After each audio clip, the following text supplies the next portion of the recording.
The nation's leader in pressures over the past 2 seasons is playing in this SMU versus Penn State matchup, and he is not one of the 2 top 10 prospects that we expect to see in the 2025 NFL Draft.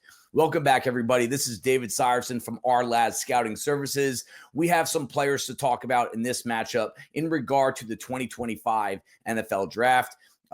We're going to start off on the SMU offensive side of the ball. One of the funnest tapes you're going to watch all year. Brashard Smith, a running back from SMU, 5'10", 196, a transfer from Miami. Get used to hearing that, by the way.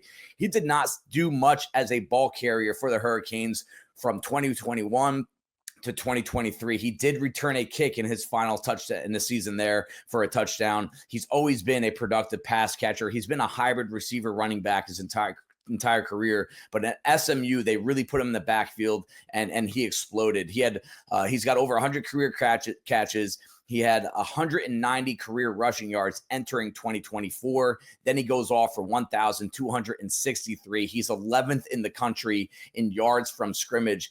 This is a day 3 projection, mainly based on size. He could make his way into the top 100 overall. There's just a name to keep an eye on in the coming months. But there is a growing list of smaller backs in the NFL making a quick impact at the next level. You have Jahmyr Gibbs, Bucky Irving, James Cook, Kyron Williams, Justice Hill. All these guys weighed in at under 200 pounds at their respective combines. And this is where he's probably going to weigh in himself.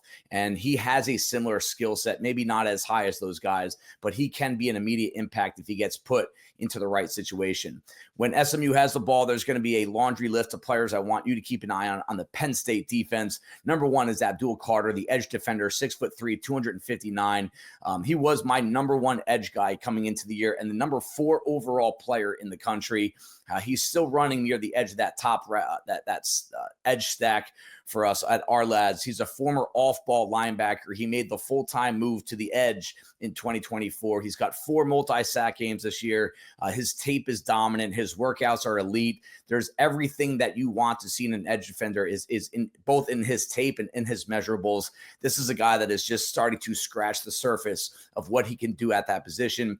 One of the most highly sought-after positions come NFL draft time. His teammate, Danny Dennis Sutton, who's a more traditional size, 6'5", 266 edge defender. He came to Penn State underdeveloped. He missed his junior year of high school because of COVID, and he missed a big chunk of his senior season because of an injury. And you can still see some of that rawness in his game, but you can't teach tools, and he's got all of them. He's got the prototype size and get off. He understands how to use his length in his hands. He's got 2 consistent years in a row at that position. If he comes out, I think he's going to be a day 2 pick. Inside is a defensive tackle that I am personally very high on. I'm not sure if he's going to come out, but he is worth looking at in this game. It's Zane Durant, 6'1", 288-pound, somewhat undersized defensive tackle, but look at this kid's body type. Be careful calling him undersized. This was a school record shot putter and weightlifter in high school. He's a possible day 2 projection. He's a JV version of Mason Graham from Michigan. His Minnesota's tape is the best defensive tackle tape, the most dominant defensive tackle tape I've seen by anyone in any one game this year. That kind of flash really stands out in my eyes. He's thicker than a tree. The body type is a menace to block. He's 6'1". He's naturally low to the ground. He's got all the girth around his hips that you're going to want. Just a really hard guy to block. Very good get off. Keep an eye on Zane Durant if he comes out. Kobe King at linebacker. He's 6'1", 248 pounds. He ended the year very strong. He showed he can play in space versus speed against Oregon, and that is usually a deal breaker for some of these college linebackers, is how well they respond to NFL caliber speed in space. And this was some of the best tape I've seen out of him all year. He's 3rd on the team in tackles for loss behind two of the guys that I've already mentioned. Day 3 projection, he's a run stuffer, but his movement is good enough in space to be a Mike. at the next level. He could be a fourth or fifth rounder if he tests out well and maybe has a strong playoff as a final push. The last guy I'm going to have you guys keep an eye on is Jalen Reed, a safety, 6'1", 212 pounds. He's a day 3 guy. He leads the team in interceptions and tackles, kind of replaced that Kevin Winston role. Their junior safety that already declared for the draft himself, but he got hurt early in the year. And he replaced him well enough. He replaced his production, that's for sure. He's got some tightness, but he's a solid tackler, and he can be a difference maker in the box. So that does it for when SMU has the ball. Let's take a look at what we're going to look at when Penn State has the ball. We're going to stick with the Nittany Lions, and they have one of my favorite players in the draft. This is a guy I had a first-round grade on coming into the season. It is tight end Tyler Warren, 6'6", 260 pounds. This was a big-time high school quarterback, a big-time high school basketball player, and an all-state baseball player. He's just one of those dudes. Part of a dual system early in his career with Giants 2024 fourth round pick, Theo Johnson. I always thought Tyler Warren was the better player, and he proved that this year. This is the Mackey Award winner. The 2024 leading pass catchers in the NFL, Trey McBride and Brock Bowers, the two previous Mackey Award winners. That award has translated to NFL success in recent memory. This is a top 10 projection for me right now. It may seem high, but in a year without premium position strengths, meaning the tackles, the corners, the quarterbacks, there's not as much talent at the top of those position stacks in regard to taking them that high in the draft. This is a guy that we could see a TJ Hawkinson who went top 10 overall. We could see Tyler Warren going that high because I think everyone is underrating how good of an athlete this guy is. He's going to run in the 4.6s. He might even make a run at the 4.5s. And if he does at that weight with his production this year, it's a no-brainer that this guy can be a focal point of an NFL passing game. There are 2 running backs for the Penn State Nittany Lions you got to keep an eye on. One is Katron Allen. He's 5'11", 229. He's coming off his best game against Oregon. He is the physical enforcer in that backfield. He is a no-nonsense runner. I like these guys. They hit the hole hard. They break tackles. They push the pile. Maybe a little bit limited with upside and ceiling, but I do feel safe with him on a day 3 projection. Nicholas Singleton, 6'1", 226 pounds, is the other back that I want you to keep an eye on. This dude has a big-time track background, and he produced one of the top freshman running back seasons in program history. We never saw him take that next step up that many were unfairly putting a Saquon Barkley label on him early in his career, but he does have that kind of talent.